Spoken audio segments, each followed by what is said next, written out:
David was a young professional in a big rush. He had an important meeting on the top floor of a busy office building, and every second counted. As he stepped into the elevator, he saw an older woman walking towards him, her arms filled with grocery bags. For a split second, he considered pressing the closed door button. He was in a hurry, after all.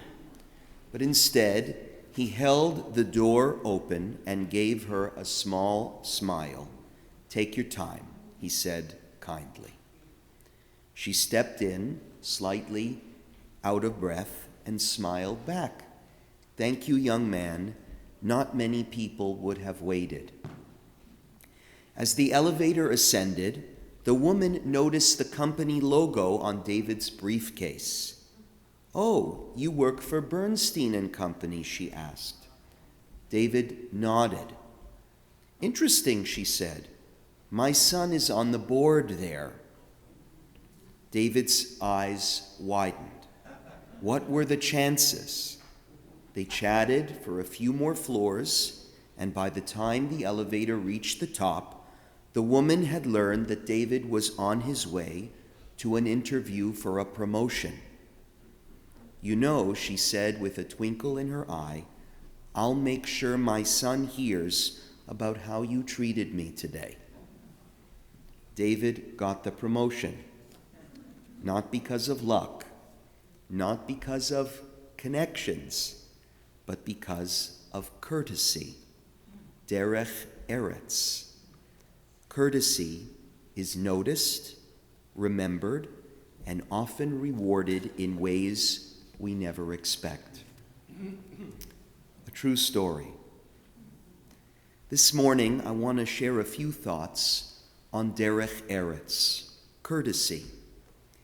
I'm particularly inspired to speak on this theme this morning while reflecting on the life of a beloved Beth Tikvah member who passed away earlier this week. Her name was Anna Van Delman, Zichrona Livracha. Anna was one of the most remarkable women I've ever met. She was a warm presence at this synagogue, here every week, with the biggest heart. She had a huge presence, and whatever emotions she felt, she had a way of expressing them with unusual depth. She dedicated her life to making a tangible difference in the lives of others within the Jewish community, outside of the Jewish community. She was a model of derech eretz.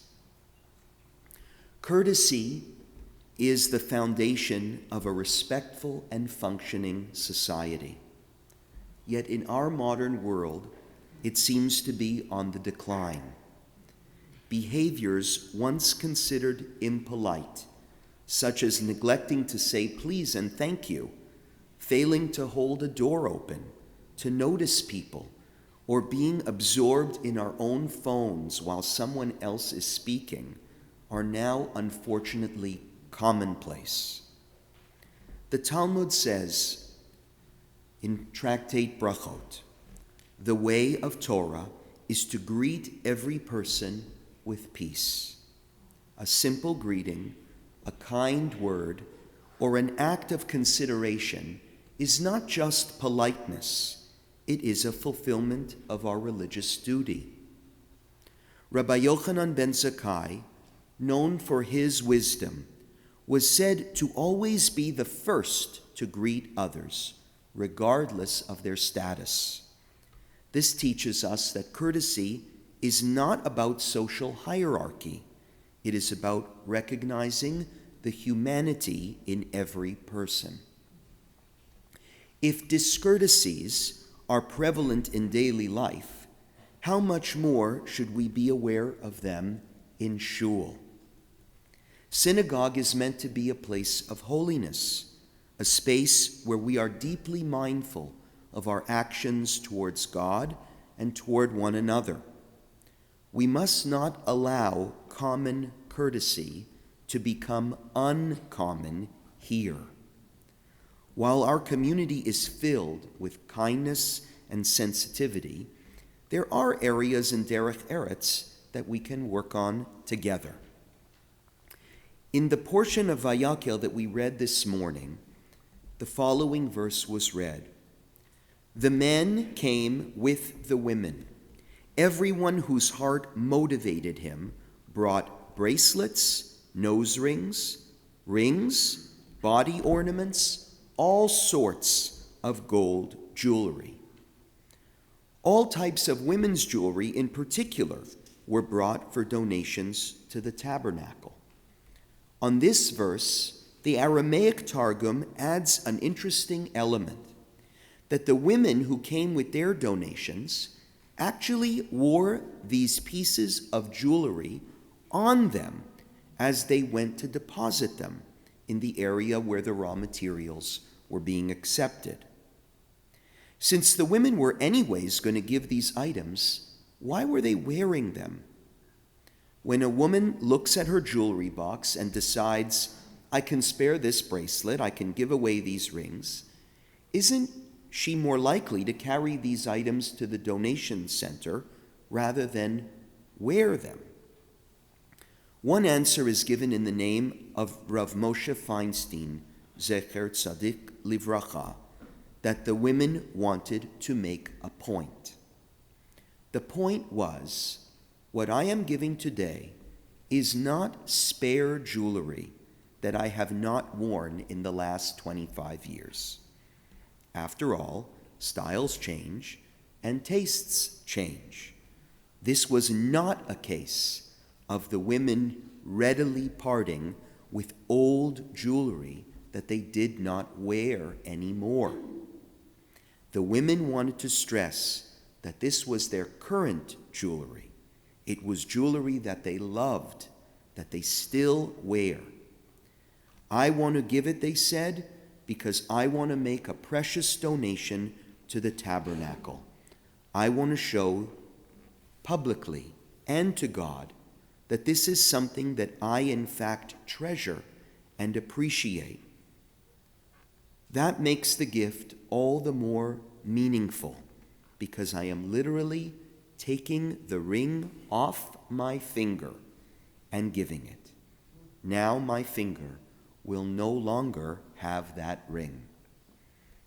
The lesson is that many times in life, it is not what we give that matters, but how we give it.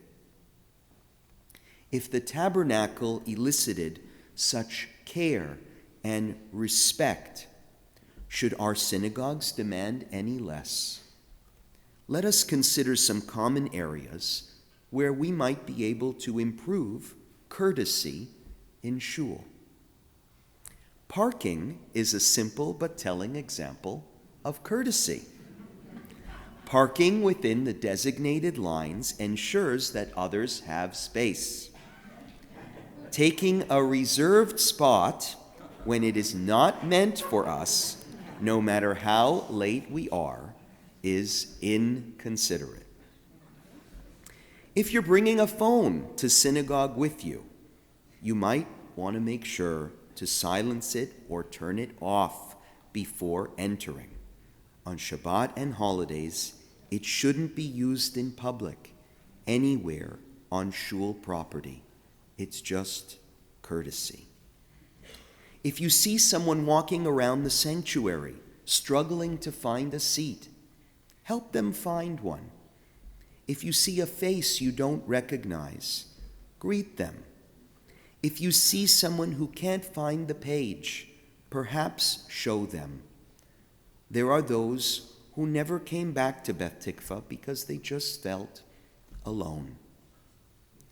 Kiddush is a communal celebration, not a race for food. Being mindful of our surroundings, avoiding pushing, taking a reasonable quantity, monitoring kids, and ensuring that everyone has access to refreshments demonstrates courtesy and consideration. The Midrash teaches, Derech Eretz Kadma La Torah. Common courtesy precedes the Torah. The Mishnah in Pirkei Avot states, Im ein derech eretz, ein Torah. If there is no common courtesy, there can be no Torah.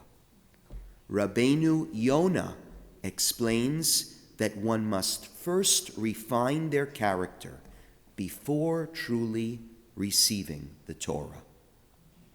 Shul is one of the most important classrooms our children attend. They watch how we interact with one another, how we treat this space, and how we connect to God. Do we model patience, respect, and kindness, or do we normalize distraction, inconsideration, and self-interest? The tabernacle was built through collaboration, generosity, and devotion. The red heifer, the Parah Adumah ritual that we read today in the second scroll, purified those who were impure, but paradoxically rendered the one performing the purification impure, teaching us the value of selflessness. Our shuls ought to reflect these values: generosity, devotion, collaboration, selflessness. Not just in physical beauty, but in the way we conduct ourselves within them. Just as every artisan and donor in Vayakhel contributed something special to the Mishkan, each of us contributes to the atmosphere of our synagogue. Courtesy is not a minor virtue, and it's not just a wise technique you ought to practice to get a promotion. It is the essence, I would argue, of who we are as a people. When we hold the door for a stranger, when we pause to let someone else speak, when we show respect in sacred spaces, we are not merely being polite. We are sanctifying God's name. We are making our community stronger. We are living the Torah.